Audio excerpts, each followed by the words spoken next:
सभी का हार्दिक स्वागत है। मंत्र पाठ।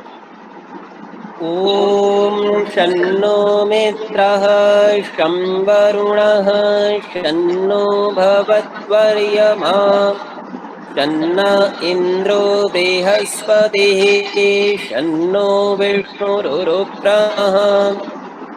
ॐ नमो ब्रह्मणे नमस्ते वायो त्वमेव प्रत्यक्षं ब्रह्मासि त्वमेव प्रत्यक्षं ब्रह्म वदिष्यामि ऋतं वदिष्यामि सत्यं वदिष्यामि तन्मामवतु तद्वक्तारमवतु अवतु माम् अवतु वक्तारम्। ओम शांति शांति शांति। पिछले पाठ में आपका कोई प्रश्न या शंका हो तो पहले उसे देख सकते हैं।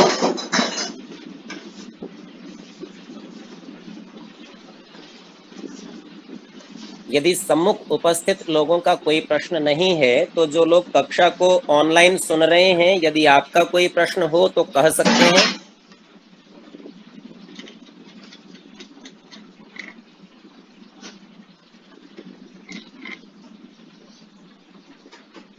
ठीक है, यदि आपका भी प्रश्न नहीं है तो हमारे पास दो लिखित प्रश्न आए हैं श्रीमान प्रशांत जी की ओर से। ये पूछते हैं, ईश्वर को किस रूप में खोजते हैं? ध्यान और उपासना के माध्यम से, जबकि वो निराकार है। और दूसरा प्रश्न है, आत्मा साकार है अथवा निराकार? तो प्रथम प्रश्न में ये ईश्वर को निराकार मान चुके हैं, तो निश्चित रूप से दूसरे प्रश्न में जीवात्मा की चर्चा होगी, जिसको ये साकार अथवा निराकार पूछना चाहते हैं। तो यदि प्रश्न जीवात्मा से संबंधित है तो जीवात्मा निराकार है, उसका कोई आकार नहीं। जितने भी पदार्थ अभौतिक अर्थात प्रकृति के नहीं बने हुए, वे सब सदा निराकार ही होते हैं। परमेश्वर भी निराकार है और जीवात्मा भी निराकार है। आकार केवल प्रकृति के बने हुए पदार्थों में ही संभव है, अन्य में संभव नहीं। जो इनका प्रथम प्रश्न है, ईश्वर को किस रूप में खोजते हैं? ध्यान और उपासना के माध्यम से। तो माध्यम तो ये जानते हैं, इनका परिचय है। और इनकी समस्या ये है कि यदि वो निराकार है, उसका कोई रूप नहीं, तो खोजते कैसे हैं? प्रशांत जी कक्षा में जुड़े हुए हैं अभी? हाँ जी आचार्य जी, नमस्ते। जी, आपसे एक सुना। प्रश्न पहले पूछना चाहता हूँ। प्रत्येक हाँ, मनुष्य सुख की इच्छा करता है, आप भी करते होंगे। बिल्कुल भी। यदि आप सुख की इच्छा करते हैं तो उसे खोजते भी होंगे। हाँ जी। और यदि खोजते हैं तो किस रूप में खोजते हैं साहब? समस्याओं को सुलझा के। इसका मतलब कोई बनावट वाला रूप तो नहीं है, जो उसका साधन है, उसी से जो आपको अनुभूति होती है, उसे आप सुख समझ लेते हैं।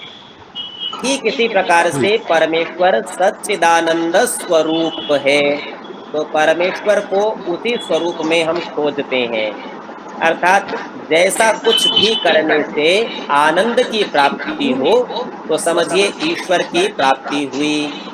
तो ईश्वर का जी। खोजना, आनंद का प्राप्त करना, और आनंद प्राप्त करने के उपाय वो आपने लिखे ही हैं, ध्यान और उपासना के माध्यम से। ठीक है जी। हाँ जी, ये तो हमारे पास जो लिखित प्रश्न आए थे उनको देख लिया। यदि किसी का और कोई प्रश्न बचा हो तो एक बार पुनः अवसर है, नहीं तो आगे के पाठ का हम विचार करेंगे। ठीक है, प्रश्न यदि नहीं है तो हम आगे का देख रहे हैं, बिंदु संख्या 83 पर। इससे पूर्व हम 82वें बिंदु में अद्वैत, यहाँ तक का पाठ देख चुके हैं। द्वैत नाम भेद का था, भिन्नता का था, जिसमें कोई भिन्नता नहीं हो, जो सजातीय गुण से रहित हो, अर्थात ईश्वर का ईश्वर के जैसे गुणों वाला कोई दूसरा सजातीय नहीं है। और विजातीय भेद से भी रहित, अर्थात ईश्वर से विपरीत गुण वाला कोई दूसरा नहीं है जो उसके समान हो पर उससे भिन्न गुण वाला हो। और स्वगत भेद शून्य, अर्थात उसमें स्वयं में भी अवयव नहीं है। तो जो कुछ लोगों की ये मान्यता रहती है कि जीवात्माएं क्या है जी, बोले ईश्वर का अंश है, उसके टुकड़े हैं, उसी में से निकल आते हैं और शरीर के छूटने के बाद उसी में जाकर मिल जाते हैं। यह धारणा भी मिथ्या यहाँ पर सिद्ध होती है। तो परमेश्वर अद्वैत है, उसका कोई टुकड़ा नहीं होता, उसके कोई अवयव नहीं होते, भेद नहीं होता, अलग होने की बात यहाँ नहीं। 83वें बिंदु में कहते हैं गुण्यन्ते ये ते गुणा यैर गुणयन्ति ते गुणाः। आप में से कुछ लोगों की पुस्तक में ऊ की मात्रा छपने से रह गई है, गण्यन्ते लिखा हुआ है, वहां गुण्यन्ते कर लेंगे, ये छापे का दोष है। तो गुण्यन्ते ये ते गुणा, जो गुणे जाते हैं, जोड़े जाते हैं, अथवा जो प्रभाव करते हैं, आकर्षण करते हैं, बांधते हैं, उनका नाम है गुण। यैर गुणयंती, जिसके द्वारा बांधे जाते हैं, जोड़े जाते हैं, ते गुणा, तो गुण के द्वारा हम जोड़े जाते हैं अथवा गुण से हम जुड़ते हैं। यो गुणेभ्यो निर्गतः स निर्गुण ईश्वरः, जो गुणों से बाहर निकल गया हो वह निर्गुण ईश्वर है। तो ईश्वर के अंदर कोई गुण नहीं है। अब ये बात बहुत ही स्थूल है, इसका विचार करना चाहिए। ऐसा नहीं है कि ईश्वर में कोई भी गुण नहीं है। यहाँ जो गुणों की चर्चा है वो गुण उस प्रकार के हैं जिसे आप जगत का मूल उपादान कारण समझते हैं। तो प्रकृति के मूल 3 तत्वों को आप कहते हैं सतोगुण, रजोगुण और तमोगुण। ये वाले गुण परमेश्वर में नहीं। इसके अतिरिक्त कुछ गुण कैसे होते हैं, जैसे जीव इच्छा करता है, उसे सुख दुख होते हैं, वो ईर्ष्या द्वेष करता है। तो इस प्रकार के जो गुण हैं, यह गुण भी परमेश्वर में नहीं है। इन गुणों से अलग होने से वह परमेश्वर निर्गुण कहलाता है। आर्य भाषा में इसको समझाते हैं, जितने सत्व, रज, तम, रूप, रस, स्पर्श, गंध आदि जड़ के गुण, अर्थात जड़ पदार्थों के, निर्जीव पदार्थों के, प्रकृति के गुण, और अविद्या, अल्पज्यता, राग, द्वेष और अविद्या आदि क्लेश जीव के गुण हैं। सामान्य तौर पर हम सोचते हैं गुण माने अच्छी बात और दोष माने बुरी बात, और यहाँ कह रहे हैं द्वेष, अविद्या आदि क्लेश ये भी जीव के गुण हैं। तो परिभाषा को ध्यान दीजिए, जो बंधे होते हैं अथवा जिसके द्वारा बांधा जाता है। तो हमारे साथ जो जो विशेषताएं जुड़ी हुई हैं, बंधी हुई हैं, वो सब हमारे गुण हैं। वो जुड़ी हुई अच्छी हो या बुरी हो, उससे अंतर नहीं पड़ता। जो कुछ बंधा हुआ है उसका नाम गुण है, जिससे हम बंधे हुए हैं उसका नाम गुण है। तो हमारे अंदर यदि बुराइयां बंधी हैं तो वो बुराइयां ही हमारे गुण हैं, बुरे गुण हैं, उसे हम दुर्गुण कहते हैं, पर कहते गुण ही है। तो यहाँ बताया ये सब जीव के गुण हैं, उनसे जो पृथक है अर्थात अलग है। तो जीव के गुण परमेश्वर में नहीं है और प्रकृति के जड़ पदार्थों के गुण भी परमेश्वर में नहीं है, अर्थात वह अपने स्वतंत्र गुणों वाला है। इसी बात को और स्पष्ट कर रहे हैं, कहते हैं इनमें अशब्दम, अस्पर्शम, अरूपम, अव्ययम इत्यादि उपनिषदों का प्रमाण है। इन शब्दों के अर्थ हैं अशब्दम, वह शब्द वाला नहीं है, अर्थात वो मेरे और आपकी तरह बोलता नहीं है, शब्दों को उत्पन्न नहीं करता। अस्पर्शम, वो स्पर्श वाला भी नहीं है, आप छू के नहीं जान सकते। हमारे साथ जब चर्चा होती है, जैसा प्रश्न आज श्रीमान प्रशांत जी ने उठाया था कि रूप तो है नहीं, फिर देखेंगे कैसे, पकड़ेंगे कैसे, ध्यान कैसे करेंगे। तो यहाँ समझने की बात है, संसार में वायु का भी रूप नहीं होता, दिखाई नहीं देती, पर अनुभव होती है। तो अपने कहते हैं त्वचा से होती है, पर ईश्वर के साथ ये समस्या है, वो स्पर्श में भी नहीं आता, त्वचा से भी पकड़ में नहीं आएगा, यानी उससे भी सूक्ष्म है। हाँ, आकाश के साथ जरूर ये बात है कि आकाश आपको छूने से पकड़ में नहीं आता, आप आकाश को छू नहीं सकते। वायु को तो छू लेते हैं, पता चलता है, आकाश को नहीं छू सकते। लेकिन आकाश का गुण था शब्द, तो हम बोलते हैं तो खाली जगह होएगी तो शब्द आ जाता है, पता चल जाता है। तो यहाँ कह दिया उसमें शब्द भी नहीं है, अर्थात आकाश का गुण नहीं है, उसमें स्पर्श नहीं है, अर्थात वायु का गुण नहीं है, अरूपम रूप नहीं है, अर्थात अग्नि का गुण नहीं है, और अव्ययम वो खर्च नहीं होता, अर्थात रूपांतरण को प्राप्त नहीं होता, उसमें कुछ भी ऐसा संयोग वियोग नहीं है कि उसका कुछ परिवर्तन होता हो, सब गुणों से रहित है। ये उपनिषदों का प्रमाण है। जो शब्द स्पर्श रूप आदि गुण रहित है, इससे परमात्मा का नाम निर्गुण है। अब यहाँ पर इससे ठीक अगले बिंदु में एक और बात कहेंगे, एक पृष्ठभूमि आपके लिए बना देता हूं। संसार में जो लोग ईश्वर को मानते हैं और आर्यावर्त में रहने वाले जो मतानुयायी हैं, जितने भी संप्रदाय हैं, यहाँ भी मुस्लिमों की ईसाइयों की चर्चा नहीं कर रहे हैं, दूसरे संप्रदायों की नहीं, आर्यावर्त वाले जो तथाकथित रूप से हिंदू कहे जाते हैं, ये ईश्वर की दो प्रकार की उपासना की चर्चा करते हैं। एक को कहते हैं सगुण उपासना, एक को कहते हैं निर्गुण उपासना। अब इन शब्दों के ठीक अर्थ न समझने से भ्रांति होती है। ये लोग क्या कहते हैं, सगुण माने साकार उपासना, तो केवल आकार को ही गुण मानकर सगुण मानते हैं कि साहब परमेश्वर अवतार ले लेता है, किसी रूप में आता है, उसे हम सगुण कहेंगे, और वो साकार हो गया, उसकी उपासना करेंगे। दूसरे लोग कहेंगे नहीं, हम बिना अवतार वाले की, निर्गुण की, निराकार की। तो सगुण साकार और निर्गुण निराकार ये तो मान्यता है समाज में, पर अभी हमने देखा निर्गुण अर्थात उसमें कोई भी स्पर्श रूप आदि नहीं है। अब सगुण को देखेंगे तो बात पूरी स्पष्ट हो जाएगी। 84वें बिंदु में इस बात को समझाते हैं। यो गुणई सह वर्तते स सगुणः, जो गुणों के साथ वर्तमान है वह सगुण है।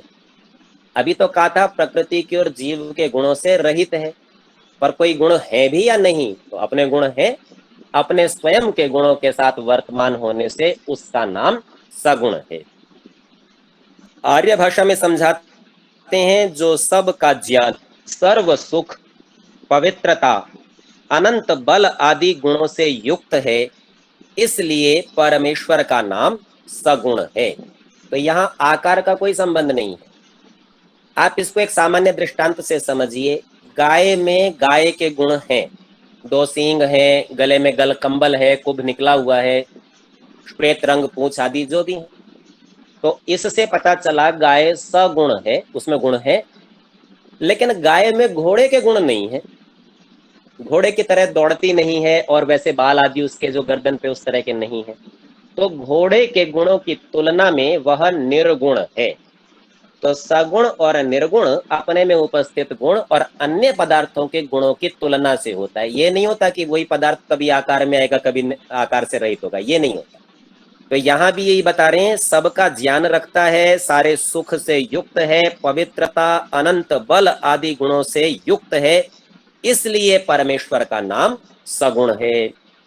जैसे पृथ्वी गंध आदि गुणों से सगुण, पृथ्वी का गुण गंध है, और इच्छा आदि गुणों से रहित होने से निर्गुण है। इच्छा गुण जीवात्मा का है, वो पृथ्वी में नहीं है, इसीलिए पृथ्वी सगुण और निर्गुण दोनों। पर एक ही विषय में नहीं होता कि आज है और कल नहीं है, ये नहीं होता। जो गुण उसमें है वो रहेगा, और जो दूसरे का नहीं है वो कभी भी नहीं आएगा। वैसे जगत और जीव के गुणों से पृथक होने से परमेश्वर निर्गुण, तो परमेश्वर में ना जगत के संसार के गुण है और ना जीव के गुण है, और सर्वज्ञ आदि गुणों से सहित होने से सगुण है। अर्थात ऐसा भी कोई पदार्थ नहीं है जो सगुणता और निर्गुणता से पृथक हो। जैसे चेतन के गुणों से पृथक होने से जड़ पदार्थ निर्गुण, और अपने गुणों से सहित होने से सगुण। कुछ पुस्तकों में से शब्द लिखना रह गया है, तो वाक्य की पूर्ति के लिए स्वयं हमें समझ में आता है, से हो तो बात ठीक बन जाती है। वैसे ही जड़ के गुणों से पृथक होने से जीव निर्गुण, और इच्छा आदि अपने गुणों से सहित होने से सगुण। ऐसे ही परमेश्वर में भी समझना चाहिए, अर्थात अपने गुणों से तो सदा युक्त रहता है और दूसरे के गुणों से कभी भी युक्त नहीं होता। तो जैसे देहधारी जीव शरीर धारण करते हैं, जन्म लेते हैं, और एक समय के पश्चात शरीर छोड़ देते हैं, मृत्यु को प्राप्त होते हैं, ये गुण जीवों का है, परमात्मा का नहीं। वो कभी भी शरीर का धारण नहीं करेगा और कभी छोड़ेगा नहीं, क्योंकि जीव के गुणों से वो रहित है, निर्गुण है। और उसके अपने जो गुण है, सर्वव्यापक, आनंद स्वरूप आदि, वो उसमें सदा रहेंगे, उन गुणों को कभी नहीं छोड़ेगा, इसीलिए वह सगुण भी है। बिंदु संख्या 85। अंतर्यंतुम नियंतुम शीलम यस्य सो अयम अंतर्यामी। अंतर्यंतुम, अंतर माने भीतर, यंतुम माने जाना, जो भीतर गया हुआ है, और जाने के अंदर, अंदर जाकर नियंतुम, नियंता है, नियंत्रण करता है। और यह शीलम, उसका स्वभाव है, आदत है उसकी, यही उसका काम है। यस्य, जिसका ऐसा स्वभाव हो, सो अयम अंतर्यामी, वो ही यह अंतर्यामी नाम वाला परमेश्वर है। तो अंतर्यामी कहते हैं जो हमारे भीतर गया हुआ है और जो हमारा नियंत्रण करता है। तो कहते हैं जो सब प्राणी और अप्राणी रूप जगत के भीतर व्यापक होके सबका नियम करता है, नियंत्रण करता है, इसलिए उस परमेश्वर का नाम अंतर्यामी है। तो परमेश्वर का नाम अंतर्यामी किस कारण से, वह यहाँ बताया। 86वां बिंदु। यो धर्मे राजते स धर्म राजः। अब राजते शब्द का अर्थ ऐसे लगता है जो राजा होगा, राज्य करता होगा, पर राज शब्द का अर्थ होता है प्रकाशमान, प्रकाशित करना, चमकना, राजरी दीप्त, मूल शब्द। तो कहते हैं यो धर्मे राजते, जो धर्म में प्रकाशमान है, अर्थात धर्म से प्रकाशित होता है अथवा धर्म को प्रकाशित करता है, स धर्मराज, वह धर्मराज नाम वाला परमेश्वर है। तो जो धर्म ही में प्रकाशमान और अधर्म से रहित धर्म ही का प्रकाश करता है, इसलिए उस परमेश्वर का नाम धर्मराज है। 87वां बिंदु। यमु उपरमे, मूल शब्द है यमु, उसका अर्थ है उपरम। अब इसको समझिए, आर्य भाषा में खोल के समझाते हैं। इस धातु से यम शब्द सिद्ध होता है। यह सर्वान प्राणिनो नियच्छति स यमः, जो सब प्राणियों को नियच्छति, नियंत्रित करता है, नियम में लाता है। स यमः, वह यम नाम वाला परमेश्वर है। तो ऊपर भी नियम करने के लिए अंतर्यामी था, परमा विशेषता थी कि वह सबके भीतर उपस्थित भी था। यहाँ केवल नियम करने का गुण है, इससे उसका नाम यम है। लोक में कैसी कथाएं बनाई होती हैं, जब कोई व्यक्ति मर जाता है तो एक यमराज है, उसके यमदूत है, वे आते हैं। उनके मुख दरवाजे जितने बड़े होते हैं, पहाड़ जैसे बड़े बड़े शरीर होते हैं, और वो जबरदस्ती पकड़कर ले जाते हैं। अच्छा सोचिए, यदि इतना बड़ा व्यक्ति हो और आपके घर का दरवाजा छोटा हो, तो घर के भीतर तो नहीं आ सकता, नहीं आ सकता, तो ले कैसे जाएगा? तो यमदूत तो किसी को ले ही ना जा सके। तो ये ऐसा नहीं है, यम नाम यहाँ परमेश्वर का है।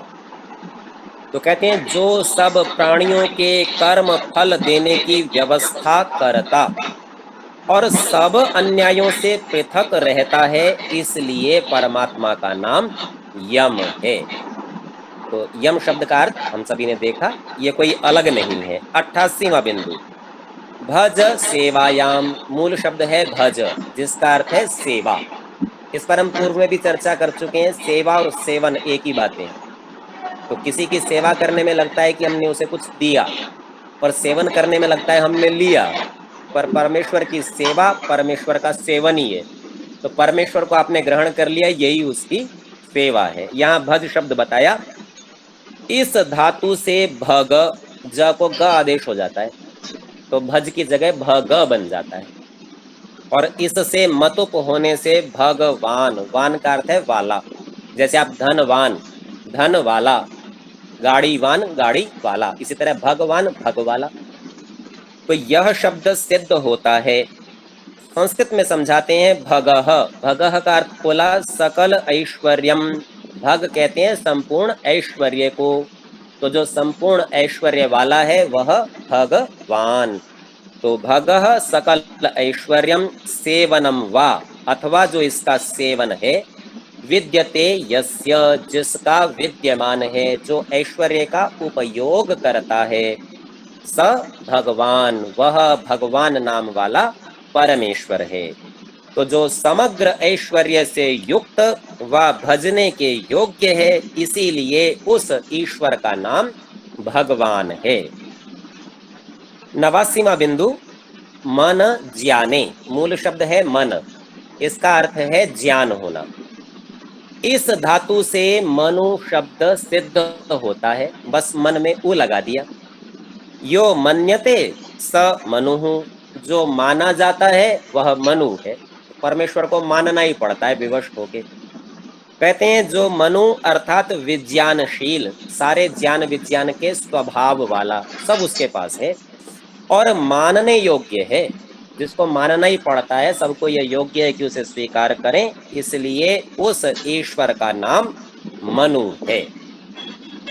90वां बिंदु, प्री पालन पूर्णयो हो। मूल शब्द है प्री और इसके दो अर्थ हैं, एक पालन करना और दूसरा पूर्ण करना, कमी को खत्म समाप्त कर देना, तो कमी क्षति की पूर्ति करना। इस धातु से पुरुष शब्द सिद्ध हुआ है। तो ये समझिए पुरुष उसे कहते हैं जो पालन करना चाहता हो, जानता हो, करता हो, और जो कमी को दूर करना चाहता हो, जानता हो और करता हो, तो उसका नाम पुरुष है। जो ऐसा न करे वो पुरुष नहीं है। तो समझाते हैं, यह स्वव्याप्त्या, जो अपनी व्याप्ति से अर्थात अपनी उपस्थिति से चराचरम जगत प्रणीति, जड़ और चेतन सारे जगत को प्रणीति, पूरयति वा, तो उसका पालन करता है, उसे पूरा करता है। स पुरुषः, वह पुरुष है अथवा पुरुष नाम वाला ईश्वर है, जो सब जगत में पूर्ण हो रहा है, इसलिए उस परमेश्वर का नाम पुरुष है। 91वां बिंदु, डुभ्रिय धारण पोषण यो हो। मूल शब्द है डुभ्रिय, इसमें से केवल भ्री बचेगा और भ्री से भर बन जाता है।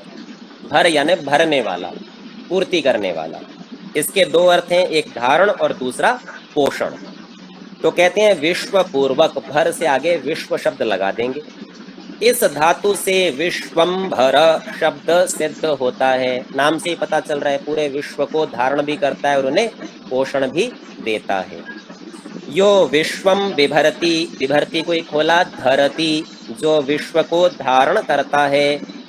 पुष्णाति वा, पुष्ट करता है। स विश्वम्भरो जगदीश्वरः, विश्वम्भर नाम वाला वह परमेश्वर है, जो जगत का धारण और पोषण करता है, इसलिए उस परमेश्वर का नाम विश्वम्भर है। 92वां बिंदु, कल संख्याने। मूल शब्द है कल और उसका अर्थ है संख्या करना, गिनना। ये चर्चा पहले भी गण संख्याने में देखी थी, जहां गणेश और गणपति शब्द बनाए थे। तो संख्या का अर्थ गिन लेना, गिन लेने का अर्थ अपने नियंत्रण में लेना, और इसी से ही मृत्यु, मृत्यु जो है वो आपको गिन लेती है। यहाँ भाई इनकी तो गिनती पूरी होगी ने एक तरफ रख दो, तो संसार में से दूसरी तरफ ले जाता है आपको। तो कहते हैं इस धातु से काल शब्द बना है। कलयति, उसी को खोला, संख्याति, संख्या करता है, कथन करता है, जान लेता है, पकड़ लेता है। सर्वान पदार्थान, सब पदार्थों को। स कालः, वो काल नाम वाला परमेश्वर है, जो जगत के सब पदार्थ और जीवों की संख्या करता है, कथन करता है, नियंत्रण करता है, इसलिए उस परमेश्वर का नाम काल है। 93वां बिंदु, शिश्लि विशेषणे। मूल शब्द है शिश्लि, अर्थ है विशेषण। विशेषण हम सब समझते हैं, जो विशेषता को बताए। कहते हैं इस धातु से शेष शब्द सिद्ध होता है। यह शिष्यते स शेषः, जो बचा हुआ है वह शेष है। शेष कहते ही उसका जो बच जाता है, बचे हुए का नाम शेष है। अपने लोग प्रयोग करते हैं यह यज्ञ शेष है, यज्ञ में जितनी आहुति देनी थी दे दी, अब शेष बचा हुआ है, इसका नाम यज्ञ शेष है। और लोक में शेष से एक सांप की कल्पना करते हैं, शेषनाग, और फिर सोचते हैं उसके ऊपर धरती टिकी हुई है। अब देखिए यहाँ शेष शब्द का अर्थ है जो उत्पत्ति और प्रलय से शेष अर्थात बच रहा है, जिसकी उत्पत्ति और प्रलय नहीं होती, उत्पत्ति और प्रलय से जिस पर कोई प्रभाव नहीं होता, उसका नाम शेष है। नाग का नाम शेष नहीं। इसलिए उस परमात्मा का नाम शेष है। 94वां बिंदु, आपलरी व्याप्त। मूल शब्द आपलरी अर्थ है व्याप्त होना, उपस्थित होना सब जगह। तो कहते हैं इस धातु से आप्त शब्द सिद्ध होता है।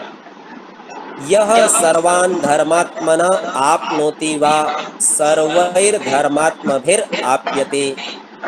यह जो सर्वान धर्मात्मना सब धर्मात्माओं को आपनोति व्याप्त कर लेता है, घेर लेता है, उनको उपस्थित किए हुए, उनमें उपस्थित।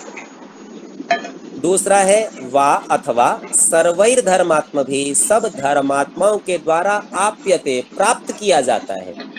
ईश्वर ने सबको पकड़ रखा है और सब धर्मात्मा उसको पकड़ते हैं। छल आदि रहित, जो छल आदि से रहित है, स आप्त, उसका नाम आप्त है, वो आप्त नाम वाला परमेश्वर है। जो सत्योपदेशक सकल विद्या युक्त सब धर्मात्माओं को प्राप्त होता है और धर्मात्माओं से प्राप्त होने योग्य छल कपट आदि से रहित है, इसलिए उस परमात्मा का नाम आप्त है। तो जो लोग परमेश्वर में कि परमेश्वर छल करता है, कपट करता है, ऐसा आरोप लगाते हैं, तो जानिए ईश्वर की निंदा करते हैं, और ये बहुत बड़ा पाप है। इससे वे बहुत बड़े दुख के भागी भी बनेंगे। परमेश्वर छल कपट आदि से सर्वथा रहित है। यूं समझिए वह किसी भी नियम को बदलता नहीं। आपको यदि नियम पता है तो आपके साथ छल और कपट होने की कोई संभावना नहीं। छल कपट में क्या होता है, नियम बदल दिया जाता है, पहले कुछ कहते हैं फिर कुछ कह देते हैं, बोले आपने छल कर लिया आपसे। तो परमेश्वर ऐसा कभी भी नहीं करता। 95वां बिंदु, डुक्रिय करणे। मूल शब्द है डुक्रिय और अर्थ है करना, कार्य। जी आचार्य जी, स्वामी दयानंद ने श्री कृष्ण जी को आप्त पुरुष कहा था, या आप जीवन वाला पुरुष कहा था, जीवन व्यतीत किया था। जी और महाभारत में उनके जीवन में इतनी सारी कथाएं आती हैं, जरासंध और द्रोणाचार्य का मारना या सूर्य का लुप्त कर देना वगैरह वगैरह, उसमें तो बहुत सारी बातें आप जैसी नहीं होती हैं। ठीक है, तो आपका प्रश्न ये है कि कृष्ण जी को स्वामी जी महाराज ने आप्त कहा, और महाभारत में आपके अनुसार अनेकों ऐसी घटनाएं हैं जहां आपको छल कपट दिखाई देता है कृष्ण जी से जुड़ा हुआ।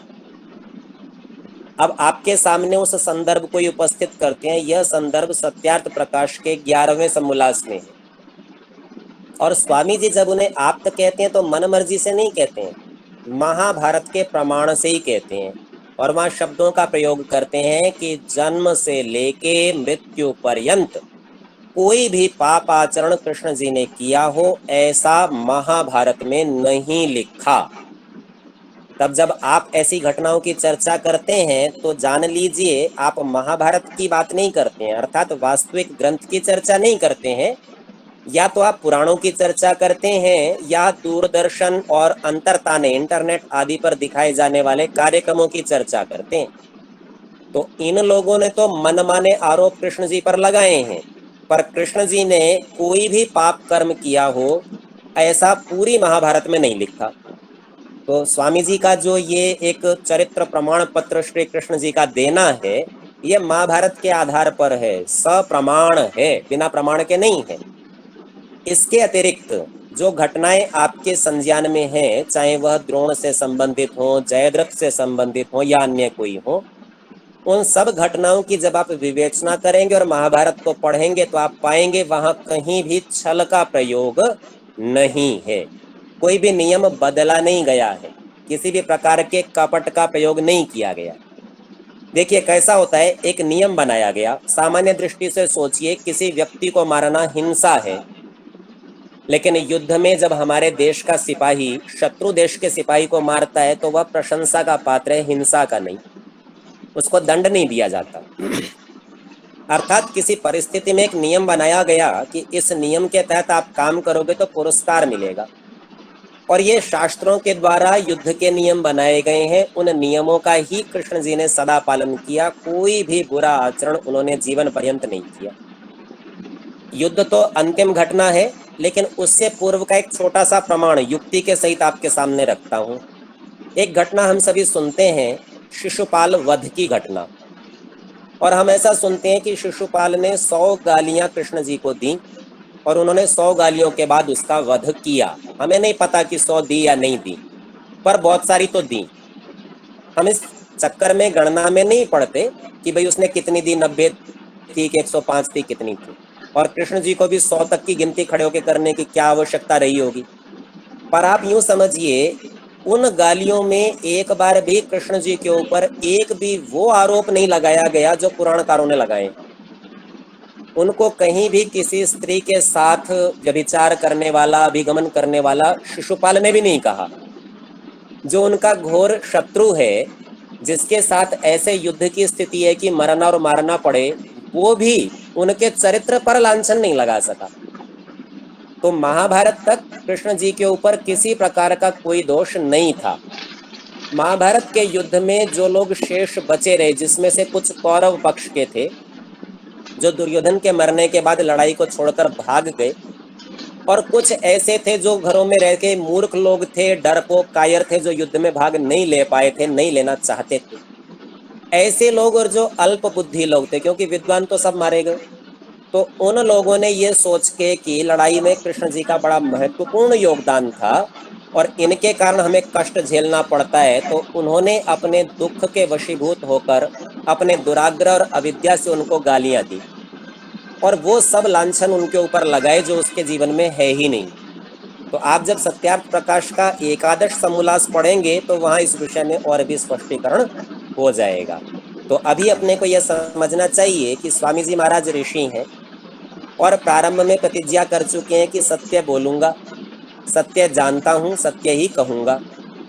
जैसे ऋषि लोग आप्त होते हैं, वैसे ही योगेश्वर श्री कृष्ण का जीवन भी आप्त पुरुषों के सदृश है। उनके जीवन में भी जन्म से लेकर मृत्यु पर्यंत कोई पापाचरण नहीं है, किसी भी प्रकार का भी नहीं है। ये हो ना कि सब मन में था पर वाणी से ठीक कर लिया या कार्यों में ठीक कर लिया, छल भी कहीं नहीं है। जो मन में है वो वाणी में है, जो वाणी में है वो ही क्रिया में है। तो कृष्ण जी इस प्रकार के आप्त हैं और उन्होंने कोई छल कहीं भी नहीं किया।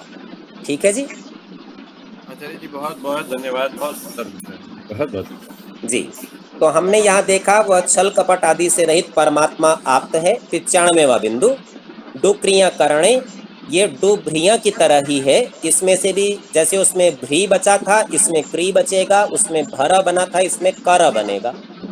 इसका अर्थ है करना। अब शम पूर्वक, शम लगा दिया कर से पहले। इस धातु से शंकर शब्द सिद्ध हुआ है। यह शम कल्याणम सुखम करोति स शंकरः। जो शम, शम को खोला कल्याण, कल्याण को भी खोला सुखम, सुख को, करोति करता है, स शंकरः वह शंकर नाम वाला परमेश्वर है। जो कल्याण अर्थात सुख का करने हारा है, इससे उस ईश्वर का नाम शंकर है। 96वां बिंदु, महत शब्द पूर्वक देव शब्द से महादेव शब्द सिद्ध होता है। महत माने बड़ा और देव माने विद्वान। तो कहते हैं यो महताम देवः, जो बड़े बड़ों का देव है, स महादेवः वह महादेव, जो महान देवों का देव अर्थात विद्वानों का भी विद्वान, विद्वानों को भी विद्या का देने वाला, सूर्य आदि पदार्थों का प्रकाशक है, इसलिए उस परमात्मा का नाम महादेव है। 97वां बिंदु, प्रिय तर्पणे कांतौ च। मूल शब्द प्रिय दो अर्थ हैं, एक है तर्पण करना अर्थात तृप्ति करना, और दूसरा है कांति। कांति का एक अर्थ होता है चमक और दूसरा कांति का अर्थ होता है आकर्षण करना, अपनी ओर खींचना। तो कहते हैं इस धातु से प्रिय शब्द सिद्ध होता है। यह प्रणाति प्रियते वा, जो अपनी ओर खींचता है या खींचा जाता है। स प्रियः वह प्रिय है। तो अपने प्रिय की ओर या तो हम खींचते हैं या उसको अपनी ओर खींचना चाहते हैं। तो जो सब धर्मात्माओं, मुमुक्षुओं और शिष्टों को प्रसन्न करता और सबको कामना के योग्य है, इसलिए उस ईश्वर का नाम प्रिय है। 98वां बिंदु, भू सत्तायाम। मूल शब्द है भू और उसका अर्थ है सत्ता। स्वयं लगा दिया पहले, स्वयं पूर्वक। इस धातु से स्वयंभू शब्द सिद्ध होता है। यह स्वयं भवति, जो स्वयं है, अर्थात ऐसा कभी नहीं है कि भाई उसको किसी ने बनाया, पहले नहीं था किसी ने बनाया, ऐसे नहीं, वो स्वयं है, सदा से है। स स्वयंभू ईश्वर, वह स्वयंभू नाम वाला ईश्वर है, जो आप से आप ही है, उसका कोई कारण नहीं है, किसी और के द्वारा नहीं बना है, किसी से कभी उत्पन्न नहीं हुआ, इससे उस परमात्मा का नाम स्वयंभू है। 99वां शब्द, कु शब्दे। मूल शब्द है कु, उसका अर्थ है शब्द। तो कहते हैं इस धातु से कवि शब्द सिद्ध होता है। यह कौती, कौती को ही खोलते हैं शब्दयति, अर्थात जो शब्द करता है। अभी पीछे बताया था उसमें शब्द गुण नहीं है, तो यहाँ शब्द का तात्पर्य ये ध्वनि वाले व्यक्त शब्दों से नहीं है, अभी आप इसको देखेंगे। अब शब्दयति को स्पष्ट करते हैं, सर्वा विद्याः, वो सब विद्याओं का शब्दन करता है। शब्द करना अर्थात उपस्थित कर देना एक तरह से। तो विद्याएं हैं विचार, तो विचारों को वह प्रस्तुत करता है। स कवि ही ईश्वरः, वो कवि नाम वाला ईश्वर है। तो कहते हैं जो वेद द्वारा सब विद्याओं का उपदेष्टा, जो वेद के माध्यम से सब विद्याओं को जनाता है, और वेत्ता अर्थात स्वयं जानने वाला है, इसलिए उस परमेश्वर का नाम कवि है। 100वां बिंदु, शिवो कल्याणे। मूल शब्द है शिवो, अर्थ बनाया कल्याण। इस धातु से शिव शब्द सिद्ध होता है। बहुलम एतन निदर्शनम, ये धातु पाठ का सूत्र है। बहुलम माने बहुलता से। बहुल कैसा होता है, जैसे आप देखते हैं एक मूल शब्द है, उसके आगे या पीछे कुछ लगाते हैं और उससे एक नया अर्थ निकालते हैं। तो जो आगे हैं उनके पीछे लगने वाले शब्द निश्चित हैं कि यही लगेंगे, और जो पीछे हैं उनके आगे लगने वाले शब्द भी निश्चित हैं कि उनके आगे यही लग सकते हैं। लेकिन बहुल का नियम ये होता है कि जो जिसके पीछे नहीं लग सकता उस नियम से वो भी लगा देते हैं, और जो जिसके आगे नहीं लग सकता उसे भी लगा देते हैं। तो कहते हैं बहुलम एतन निदर्शनम, यहाँ बहुलता से निदर्शन किया, दिखा दिया, बना के दिखा दिए, बहुत सारे शब्द आगे पीछे कुछ कुछ लगाकर। इससे शिव धातु माना जाता है। ये आगे और पीछे लगाने की प्रक्रिया भी नियम पूर्वक है, व्याकरण के नियमों से, मन मर्जी से नहीं है। तो कहते हैं जो कल्याण स्वरूप और कल्याण का करने हारा है, इसलिए उस परमेश्वर का नाम शिव है। ये 100 नाम परमेश्वर के लिखे हैं, परंतु इनसे भिन्न परमात्मा के असंख्य नाम हैं। ये थोड़ा सा एक स्वरूप दर्शन करा दिया, मोटा मोटा बता दिया स्थूल दृष्टि से कि देखो जी कम से कम 100 तो हैं। और ये ज्यादातर वो नाम लिए जो लोक में प्रसिद्ध हैं, जिन नामों से हम अन्य अन्य व्यक्तियों की कल्पना करते हैं। तो बताए ये सब नाम परमेश्वर के हैं, इनसे अन्य व्यक्तियों का ग्रहण नहीं करना, क्योंकि जैसे परमेश्वर के अनंत गुण कर्म स्वभाव हैं, वैसे उसके अनंत नाम भी हैं। उनमें से प्रत्येक गुण कर्म और स्वभाव का एक एक नाम है। जितने उसके गुण होंगे उतने उसके नाम होंगे। इससे ये मेरे लिखे नाम समुद्र के सामने बिंदुवत है। एक छोटी सी बिंदु के समान है 100। देखिए एक बिंदु और समुद्र कितना बड़ा, तो परमेश्वर के कितने नाम होंगे। क्योंकि वेदादि शास्त्रों में परमात्मा के असंख्य गुण कर्म स्वभाव व्याख्यात किए हैं, व्याख्यान किए हैं। उनके पढ़ने पढ़ाने से बोध हो सकता है, और अन्य पदार्थों का ज्ञान भी उन्हीं को पूरा पूरा हो सकता है जो वेद आदि शास्त्रों को पढ़ते हैं। नहीं तो ज्ञान तो होगा पर थोड़ा थोड़ा होगा, कुछ कुछ पता चलेगा, पूर्णता के साथ निश्चित ज्ञान उनको नहीं होगा। अब इस पर एक प्रश्न उठाते हैं। यहाँ तक के नामों को तो स्वीकार कर लिया जो सुनने वाला श्रोता है उसने, पर एक प्रश्न उठाया। कहता है जैसे अन्य ग्रंथकार लोग आदि मध्य और अंत में मंगलाचरण करते हैं, वैसे आपने कुछ भी न लिखा न किया। अब इसका तात्पर्य किससे है? जैसे कुछ लोग लिखते हैं ओम श्री गणेशाय नमः, ओम नमः शिवाय आदि कुछ कुछ वाक्य लिखते हैं और उसको वो लोग मंगलाचरण समझते हैं कि हमने मंगलाचरण कर दिया जी।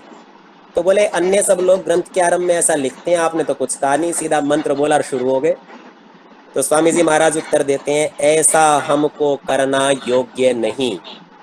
अर्थात हमसे मतलब किसी भी विद्वान बुद्धिमान को ऐसा कभी नहीं करना चाहिए कि जो ये पहले नाम लिखते हैं। बोले क्योंकि जो आदि मध्य और अंत में मंगल करेगा तो उसके ग्रंथ में आदि मध्य और अंत के बीच में अर्थात इनसे अतिरिक्त स्थानों में जो कुछ लेख होगा वो अमंगल ही होगा। कि मंगल तो 3 जगह है, तो 3 को छोड़ के बाकी सब जगहों पर अमंगल हो जाएगा। तो अमंगल वाला ग्रंथ नहीं बनाना चाहिए, इसलिए ऐसा नहीं करना चाहिए कि आदि मध्य और अंत में मंगल करे। इसलिए मंगलाचरणम शिष्टाचारात फल दर्शनात् श्रुतितश्चेति, यह सांख्य शास्त्र का वचन है। और आज के पाठ का समय समाप्त है, इसीलिए इस वचन की चर्चा अगली कक्षा में करेंगे। ओ